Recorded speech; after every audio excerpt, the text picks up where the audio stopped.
आपने अक्सर गौर किया होगा कि कुछ लोग धूल, पराग, खास तरह की गंध या किसी जानवर के संपर्क में आने से ही छींकने लगते हैं। ऐसा एलर्जी के कारण होता है। समय रहते इसका इलाज न करने पर यह समस्या बढ़कर एलर्जिक राइनाइटिस का रूप ले लेती है। अब आप समझ गए होंगे कि आज मैं आप लोगों के साथ एलर्जिक राइनाइटिस के बारे में डिस्कस करने वाली हूँ।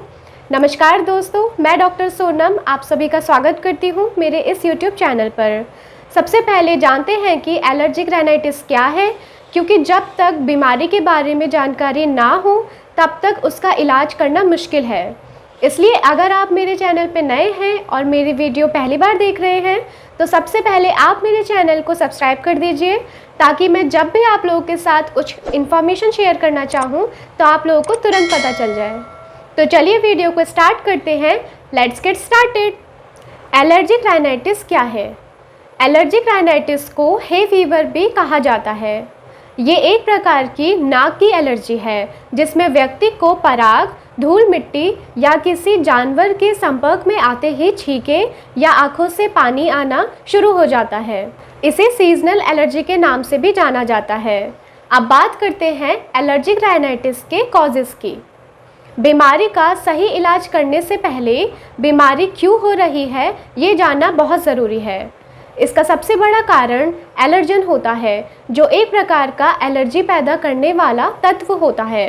ये एलर्जी को ट्रिगर करता है। For example pollen, animal hair, mould, dusty soil, insects.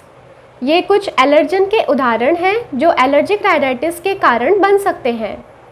इसके अलावा ठंड के मौसम में भी आपको ये दिक्कत हो सकती है।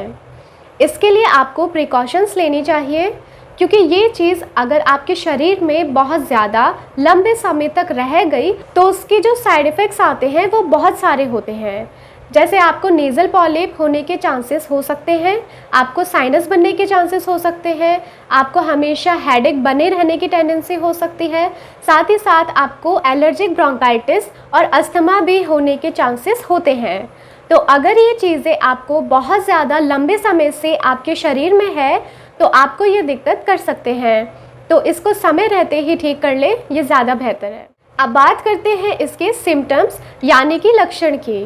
First is sneezing, second is cough, third is नाक बहना या नाक बंद होना, गले, कान या नाक में खुजली महसूस होना, आँखों में खुजली होना या आँखों का लाल हो जाना या पानी आना, आँखों के नीचे काले घेरे होना, एंड लास्ट हेडेक।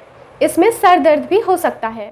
अब बात करते हैं कि आपको कैसे पता चलेगा कि आपको किस चीज़ से एलर्जी है। तो बहुत ही आसान है दोस्तों, आईजी टेस्ट करवाते हैं। आप किसी लेबोरेटरी में जाके टेस्ट करवा सकते हैं, तो आपको पता चल जाएगा कि खाने की किन चीज़ों से, डस्ट से या पॉल्यूशन से, पोलन से या फिर आपको एनवायरनमेंट के किसी ऐसी चीज़ों से दिक्कत हो रही है जिससे आप में इन तरह की सेंसिटिविटी डेवलप हो रही है। अब बात करेंगे कि ऐसा क्या करना चाहिए जिससे कि हमें एलर्जिक राइनाइटिस जो परेशान कर रहा है वो ना करे। परमानेंट इलाज के ऊपर बात करते हैं। देखिए, पहली बात, अगर आप एक एलर्जिक पेशेंट हैं, अगर आप अपनी एलर्जी के ऊपर काम नहीं करेंगे, एलर्जी का ट्रीटमेंट नहीं करेंगे, तो आज आपको एलर्जिक राइनाइटिस हो रहा है, कल आपको एलर्जिक ब्रोंकाइटिस हो सकता है, फिर आपको एलर्जिक लैरिंजाइटिस हो सकता है, फिर आपको एलर्जिक डर्मेटाइटिस हो सकता है। यानी एलर्जी की वजह से बार बार कुछ ना कुछ आपको होता रहेगा। तो आपको इलाज किसका करना है? एलर्जी का करना है।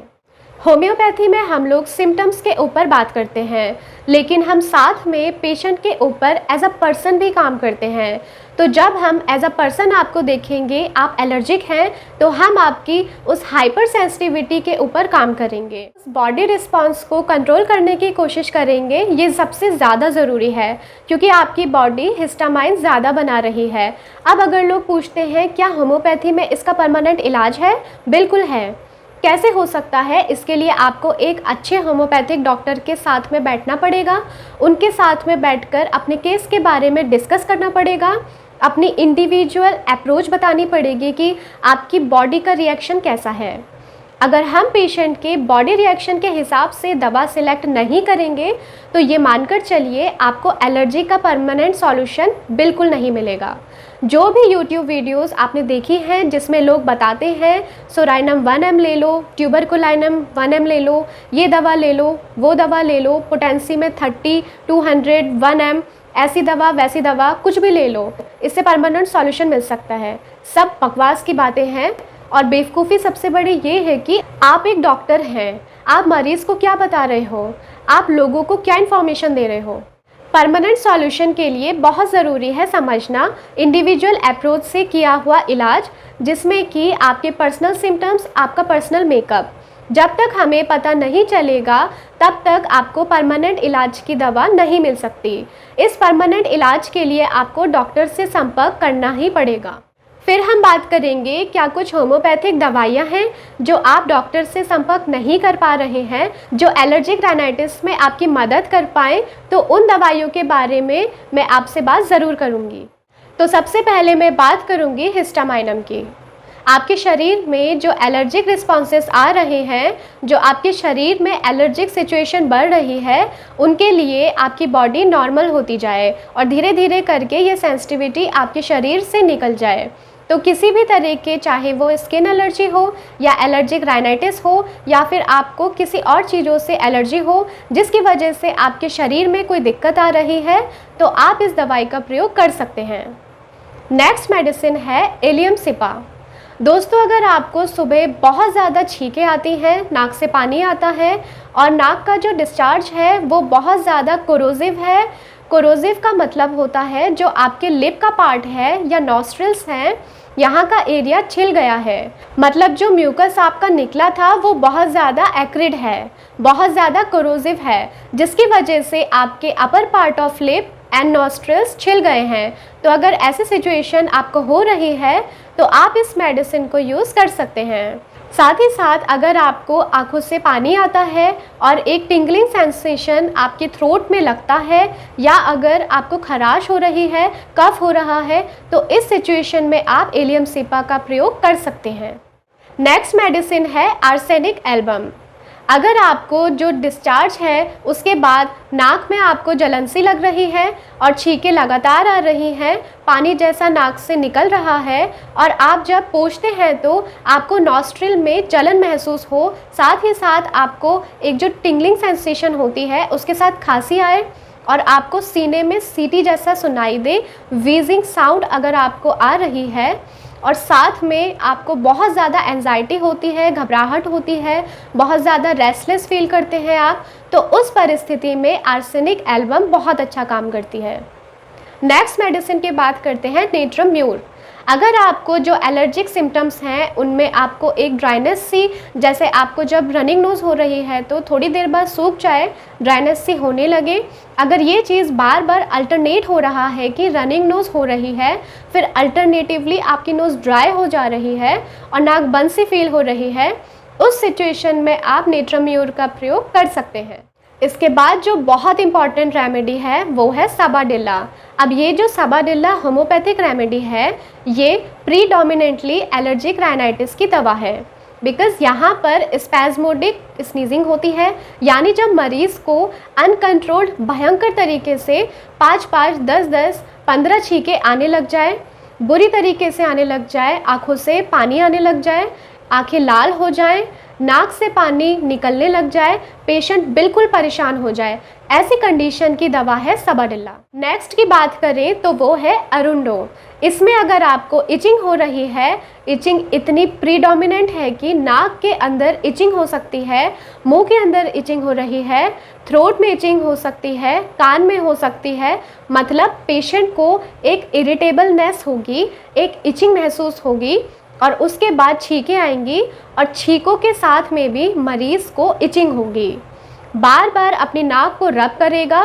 तो ये जो सारे सिम्टम्स होते हैं, these are predominant symptoms of Arundo. अब अगर कोई मेरे पास ऐसा पेशेंट आ जाए जो कि फ्रीक्वेंटली स्नीजिंग का पेशेंट हो और अगर इतना सेंसिटिव हो कि हल्की सी ठंडी हवा उसकी नाक में चली गई, उसे छींकें आने लग गई, तब मेडिसिन है Aralia racemosa. Aralia racemosa is one of the most important remedy हम लोग बहुत इस्तेमाल करते हैं, और हाइपर सेंसिटिव पेशेंट के लिए तो बहुत ही ज़्यादा इस्तेमाल करते हैं, बिकॉज़ इसकी सेंसिटिविटी पेशेंट की इतनी हाई होती है कि थोड़ी सी हवा चलने पर स्नीजिंग आ जाए या फ्रिक्वेंटली स्नीजिंग आने लग जाए, नाक से भयंकर पानी बहे, कान में हल्का सा दर्द होने लगे और गले में चोक महसूस होने लग जाए। साथ में अगर पेशेंट आपको अस्थमैटिक सा फील हो रहा है तो यहाँ पर यूज़फुल मेडिसिन है अरेलिया रेसमोसा। अभी जो सारी मेडिसिन मैंने आपको बताई हैं इस वीडियो के अंदर, दीज आर एक्यूट रेमेडीज़। जब आप सिम्टम्स के हिसाब से इस्तेमाल करेंगे तो आपको 100% इम्प्रूवमेंट आ जाएगा। लेकिन फॉर परमानेंट सॉल्यूशन आपको समझना ज़रूरी है कि जो क्लेम्ड मेडिसिन हैं यूट्यूब के ऊपर जो बोलते हैं कि ये परमानेंट सॉल्यूशन है, ऐसा बिल्कुल नहीं है। कभी भी एलर्जी के लिए खुद सेल्फ मेडिकेट करते समय 30 पोटेंसी के ऊपर की कोई भी दवा लेने के बारे में ना सोचें। अपने डॉक्टर से कंसल्ट करें। डायग्नोस्टिकली जब आप होम्योपैथिक को प्रिस्क्राइब करते हैं अपने ऊपर तो आपको 100% इफ़ेक्टिव रिजल्ट्स मिलते हैं, और ये रिजल्ट्स मॉडर्न होम्योपैथी ही दे सकती है आपको। तो अगर आप लोगों को मेरी वीडियो समझ आई हो, इन्फॉर्मेटिव लगी हो, पसंद आई हो, तो मेरे चैनल को लाइक, शेयर और सब्सक्राइब ज़रूर कीजिएगा। Thank you so much.